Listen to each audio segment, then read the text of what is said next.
السلام عليكم ورحمة الله وبركاته. إن الحمد لله نحمده ونستعينه ونستغفره ونؤمن به ونتوكل عليه. من يهد الله فلا مضل له ومن يضلل فلا هادي له، وأشهد أن لا إله إلا الله وحده لا شريك له، وأشهد أن محمدًا عبده ورسوله. أما بعد فإن خير الحديث كتاب الله، وخير الهدي هدي محمد صلى الله عليه وسلم، وشر الأمور محدثاتها، وكل محدثة بدعة، وكل بدعة ضلالة، وكل ضلالة في النار. أعوذ بالله من الشيطان الرجيم. بسم الله الرحمن الرحيم.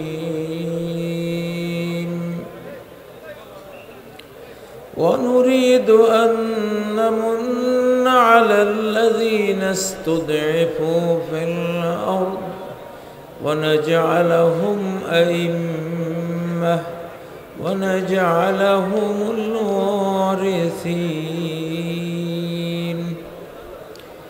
اللهم صل على محمد وعلى آل محمد كما صليت على إبراهيم وعلى آل إبراهيم إنك حميد مجيد. মাদ্রাসা যুব উন্নয়ন পরিষদের উদ্যোগে ষষ্ঠ তাফসিরুল কোরআন মাহফিলের অধ্যক্ষর সম্মানিত সভাপতি জনাব জাফর আহমদ, প্রধান অতিথি আজকে ছিলেন ডক্টর আফম খালিদ হোসাইন, মাননীয় উপদেষ্টা ধর্ম মন্ত্রণালয়, বিশেষ অতিথিবৃন্দ অনেকেই ছিলেন। আজকে প্রধান বক্তা ছিলেন আমার অত্যন্ত প্রিয় ভাই, বাংলাদেশের অগ্নিঝরা অকুতুভ ইসলামী আন্দোলনের সিপাহসালার ডক্টর শফিকুল ইসলাম মাসুদ, এবং আমার পরেও আরও এক ভাই আসবেন। আমি আসলে তিনি আগে আসতে চেয়েছিলেন, আমি তাকে বললাম যে আজকে আমি আগে যাই। জনাব জামাল উদ্দিন সাহেব, তিনিও তরুণ বক্তা, মাশাআল্লাহ হৃদয়গ্রাহী বক্তা। আমি যখন এখানে আসলাম তখন আমাদের ডক্টর শফিকুল ইসলাম মাসুদ ভাই তার আগ্নেয়গিরির অগ্নুৎপাত ঘটাচ্ছিলেন। অধঃপতিত জাতির নেতৃত্ব যারা দেবে তাদের অগ্নিঝরা বক্তা হতে হয়। দুর্বল কণ্ঠের মানুষ অধঃপতিত জাতির নেতৃত্ব দিলে অধঃপতিত জাতি আরো মারা পড়ে। এই জন্য অধঃপতিত বনি ইসরাইল জাতির নেতা নবী বানিয়েছিলেন আল্লাহ তাআলা, এমন এক নবীকে, সুবহানাল্লাহ, যার ব্যাপারে ইতিহাস পড়েছি যে ওনার বক্তৃতার চূড়ান্ত মুহূর্তে মাঝে মধ্যে ওনার টুপিতে আগুন লেগে যেত। তিনি হযরতে মূসা আলাইহিস সালাম বনি ইসরাইলকে নেতৃত্ব দিয়েছিলেন। তা আমাদের এরকম ক্ষুরধার অনলবর্ষী অগ্নিঝরা বক্তা এখন দরকার। আলহামদুলিল্লাহ। আমি কিন্তু আজকে একটা ঘোষণা দিয়েছি আমার খুতবা, এবং আরেকটা মাহফিলে ছিলাম, ওখানে সম্ভবত মাসুদ ভাই ছিলেন। আমাদের কাজ হলো ঘোষণা দেয়া, কাজ আপনারা করবেন। আমি ঘোষণা দিয়ে আসছি মুসলিম যুক্তরাষ্ট্র, 57 মুসলিম দেশ মিলে মুসলিম যুক্তরাষ্ট্র হবে ইনশাআল্লাহ, যেটাকে আপনারা খেলাফত বলেন। কি বলেন? খেলাফত বলেন, বা যেটাকে ইসলামী আন্দোলনের ভাষায় ইসলামী হুকুমত বলা হয়, বা হবে এবারাতিন উখরা, সৎলোকের শাসন। আর কি আপনারা বলেন না? সৎলোকের শাসন চাই, আল্লাহর আইন চাই। আসলে জিনিস একটাই, জিনিস কি একটাই। আজকে ফিলিস্তিনের মায়েদের খুন, নিষ্পাপ শিশুদের খুন থেকে বাঁচাতে হলে একটা বিশ্ব শক্তির দরকার। একটা পুরো বিশ্ব শক্তি ইসলামের বিরুদ্ধে লেগেছে, কারণ তারা জানে যে ইসলামের শেষ বিশ্বায়নে গোটা পৃথিবী ইসলাম দখল করে নেবে। গোটা পৃথিবী ইসলামাইজেশন হবে, গ্লোবালাইজেশন হবে, ইসলামের বিশ্বায়ন হবে। এবং সেই বিশ্বায়ন শুরু হয়েছে বাংলাদেশ থেকে। বাংলাদেশ থেকে আমি এক ঘন্টার মতো এই বিষয়টি বক্তৃতা করে আসছে, সেটাতে আর যাচ্ছি না, ইউটিউবে পাবেন। কিভাবে বাংলাদেশ থেকে শুরু হলো? বাংলাদেশের জনসংখ্যা 40 কোটি। কত কোটি? 40 কোটি। 40 কোটি জনসংখ্যা বাংলাদেশ। এটাকে ভারতীয়রা আমাদেরকে মানে একটা পুয়োর জাতি হিসেবে আমাদের উপরে আধিপত্যবাদ চাপিয়ে দেওয়ার জন্য 18 কোটির গল্প শোনায়। এবং বিগত 17 বছরের রেজিম 1997 সালে যেই আদমশুমারি হয়েছিল সেই গণনা শোনায়। 1971 সালে পশ্চিম পাকিস্তানের জনসংখ্যা ছিল 5 কোটি, আর এখন 25 সালে তাদের জনসংখ্যা 25 কোটি। 1971 সালে বাংলাদেশের জনসংখ্যা ছিল 7.5 কোটি। 5 কোটি যদি 25 কোটি হয়, 7.5 কোটি কত কোটি হতে পারে বলেন? আপনারা কি হিসাব বুঝেন না?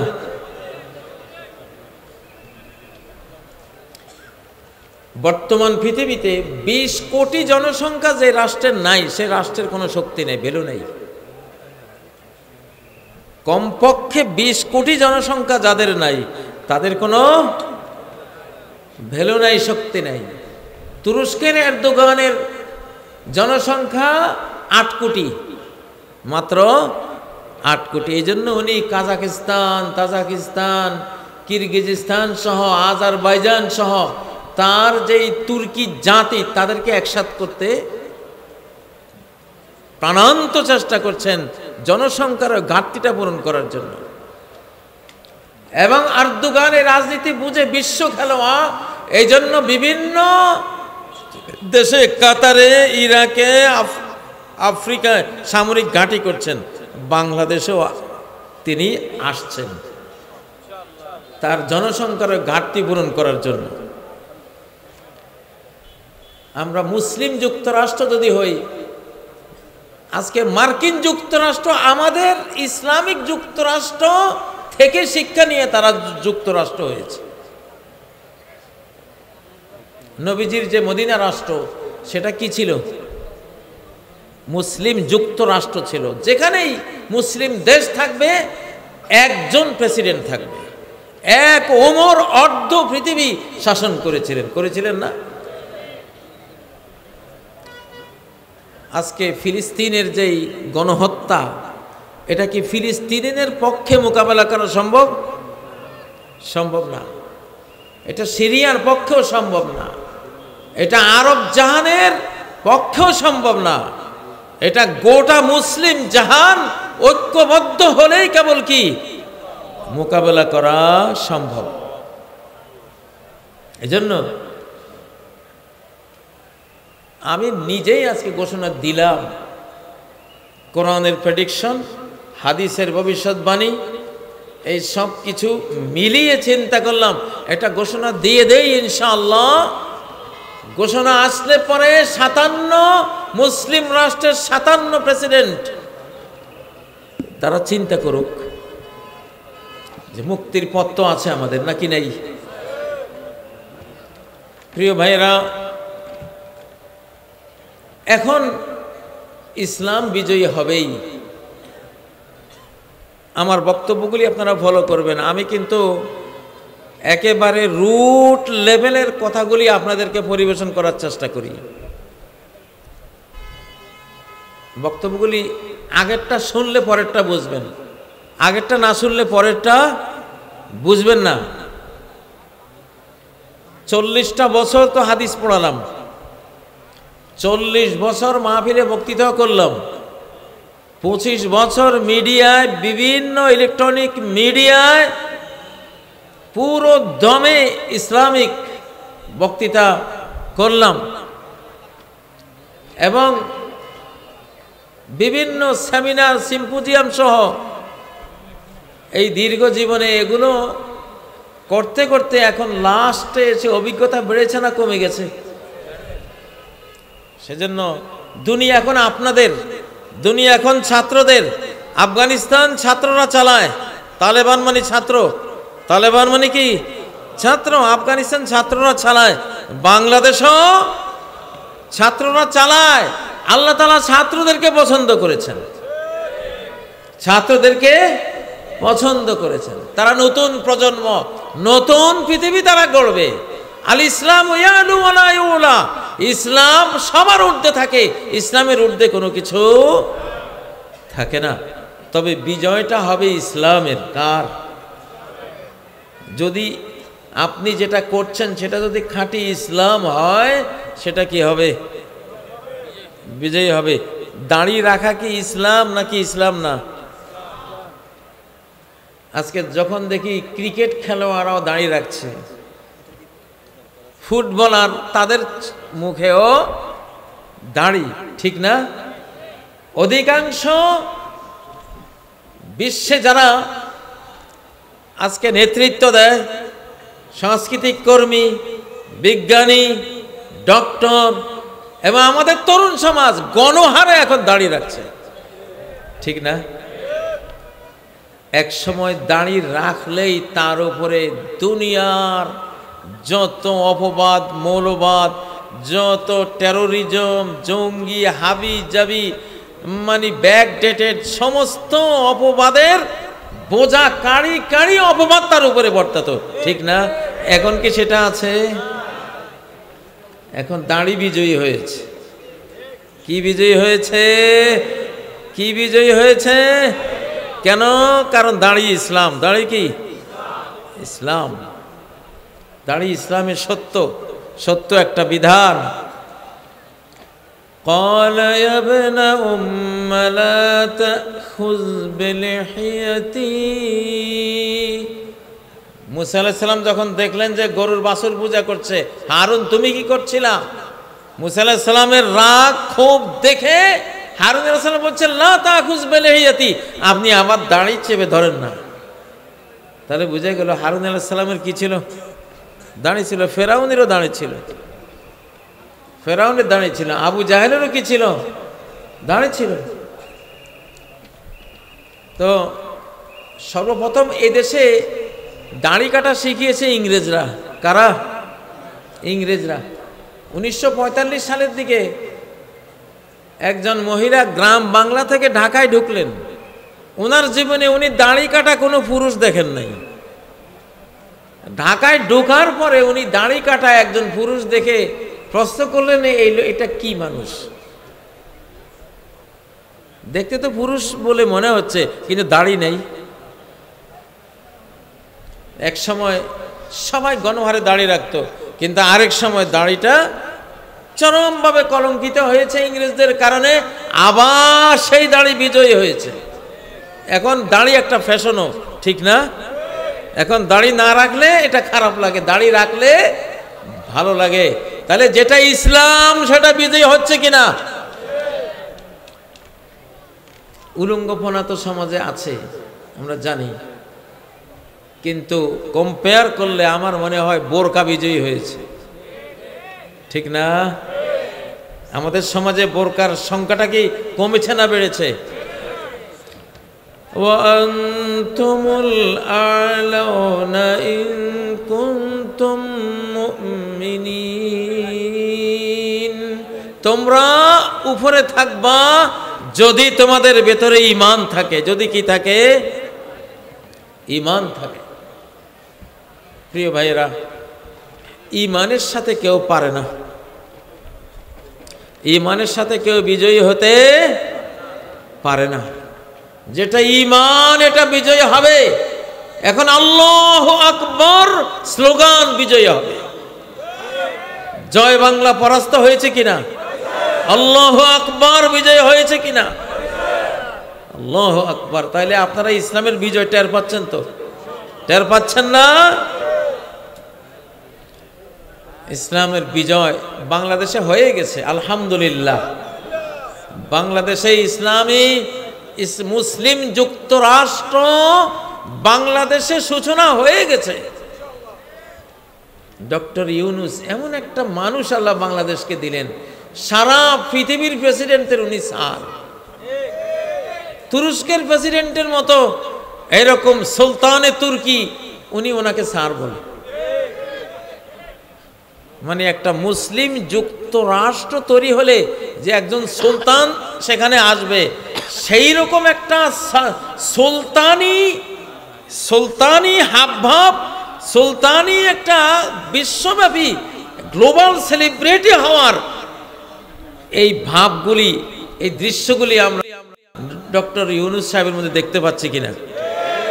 তাহলে বাংলাদেশে 2024-এর 5ই আগস্ট আসলে মুসলিম যুক্তরাষ্ট্র তৈরি হওয়ার একটা রহমত নাজিল হয়েছে।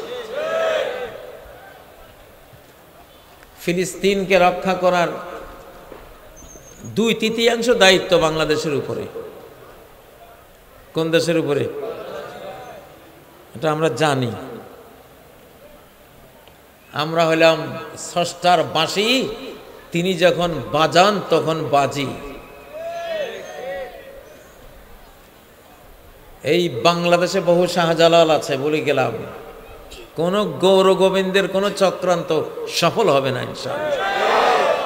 বহু শাহজালাল আছে, ডিফেন্ডার আছে, ডিফেন্স। এই দেশের সরকার তোমরা মুসলিম যুক্তরাষ্ট্র তৈরি করো, ঘোষণা দাও। মুসলিম এক রাষ্ট্রের উপরে হামলা হলে 57 রাষ্ট্রের উপরে হামলা বলে এটা ধরা হবে, এবং 57 দেশের সৈন্য দিয়ে তার জবাব দেওয়া হবে ইনশাআল্লাহ। এবং বাংলাদেশ থেকে এটা সূচনা হয়েছে, মুসলিম বিশ্বায়নের সূচনা। আল্লাহ তাআলা বাংলাদেশকে কেন চুজ করেছেন? এত তরুণ কোনো মুসলিম দেশে নাই, এত বুদ্ধিদীপ্ত তরুণ পৃথিবীর কোনো দেশে নাই। দুনিয়া বুঝে 2 কোটির মতো মানুষ সারা বিশ্বে ছড়ানো, গোটা পৃথিবীটাই যেন বাংলাদেশের হাতের মুঠে এখন। এই জন্যই সারা বিশ্ব নেতারা এখন বাংলাদেশমুখী। আলহামদুলিল্লাহ। কিছু একটা আছে এখানে, কিছু একটা। কার ভিতরে কি আছে বলা যায় না। এখন এটা বাংলাদেশের ব্যাপারে খাটে, বাংলাদেশের ভিতরে যে কি আছে এটা এখন বলা যায় না। এখানে বিশাল একটা কিছু আছে আলহামদুলিল্লাহ। গাজওয়াতুল হিন্দের রণক্ষেত্র তো এই বাংলাদেশ। 17 বছর গাজওয়াতুল হিন্দের মধ্যেই ছিলাম।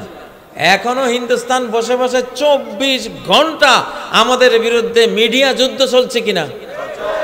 এটা গাজওয়াতুল হিন্দের প্রপাগান্ডা পার্ট, এটা চলছে। চক্রান্ত যুদ্ধ চলছে কিনা? চলছে। এটা এখনো আবার কামব্যাক, আবার ফিরে আসতেছে ফ্যাসিবাদ। এইসব ভুয়া কথার একেবারে চতুর্দিকে প্রচার চলছে কিনা? চলছে। তো আমরা তো ইনশাআল্লাহ হিন্দুস্তান বিরোধী যুদ্ধের গাজী যুদ্ধ আমরা চাপিয়ে দিচ্ছি না, তারা চাপিয়ে দিচ্ছে আমাদের উপরে, ঠিক নয় কি? ফিলিস্তিন আর বাংলাদেশ একই হিসাব, দুইটা রাষ্ট্রের অবস্থা একরকম। ফিলিস্তিনে একটা সন্তান জন্ম হলে ফিলিস্তিনের কোনো রাষ্ট্রীয় ক্ষমতা বা কোনো শক্তিশালী দল হলে ইসরায়েল মনে করে আমার জন্য থ্রেট, আমার জন্য এটা হুমকি। ঠিক বাংলাদেশে একটা শক্তি হলেই ভারত মনে করে এটা আমার জন্য হুমকি, ঠিক নয় কি?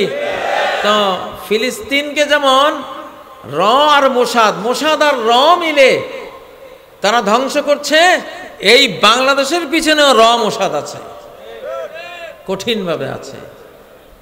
তাদের চক্রান্ত থেমে নেই, আমাদের সজাগ থাকতে হবে ইনশাল্লাহ। তবে আমরা সাবধান করে দিচ্ছি, বাংলাদেশের উপরে হাত দিবা, যারা হাত দিবা তাদের রাষ্ট্র সুদ্ধা দখল করে মুসলিম সাম্রাজ্যের বিস্তার ঘটানো হবে ইনশাআল্লাহ। এখন সেই যুগ, কারণ এটা আল্লাহ আমাদের সাথে আছেন। তুতিল মুলক মান তাশা, যাকে চাও সাম্রাজ্য তুমি দাও, ঠিক না?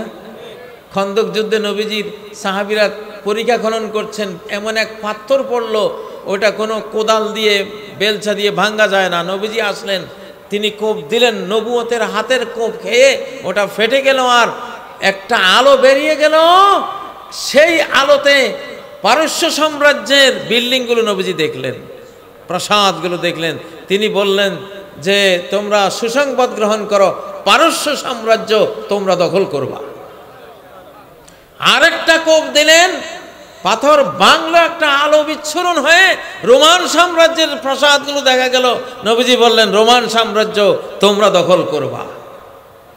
কোরাইশ শুনে বলে যে মোহাম্মদ আমাদের থেকে বাঁচার জন্য, মুসলিমীয় আরব শত্রু থেকে বাঁচার জন্য গর্ত করে যান বাঁচাচ্ছে, সেই মোহাম্মদ তার এইসব গো বেচারাদেরকে সুসংবাদ দিচ্ছে পারস্য সাম্রাজ্য রোমান সাম্রাজ্য বিজয়ের। শুনছো মোহাম্মদের কথা? তখন আল্লাহ আয়াত নাজিল করলেন, সাম্রাজ্য তো মোহাম্মদের না, সাম্রাজ্য কার? আল্লাহর। তিনি চাইলে যাকে চান তাকে দিতে পারেন। আল্লাহ চাইলে বাংলাদেশকে বাংলা এম্পায়ার করে দিতে পারেন ইনশাআল্লাহ, ঠিক নয় কি? বাংলা এম্পায়ার আল্লাহ তুমি কবুল করো ইনশাআল্লাহ। বাঙালিরা খুব সূক্ষ্ম বুদ্ধিওয়ালা,